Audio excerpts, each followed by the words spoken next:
Честит празник Банго Васил!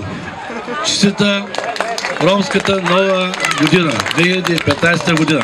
Десетки роми се събраха на площада, а сред тях открихме Клинта, доброволка в Сливен от Латвия. Тя искрено се веселеше и забавляваше на празника. Най-интересно как те се изразяват, как изглеждат всички, как им изглеждат къщи и така нататък. В семейство Николови пък кипеше трескава подготовка за празничната трапеза. Днескашния ден, нали, всяка ромка се приготвя.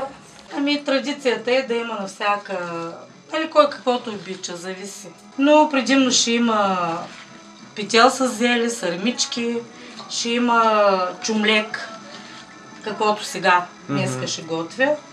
Вечерта трите поколения от семейство Николови се събират на масата, за да посрещнат своята нова година. А утре децата ще сурвакат за здраве.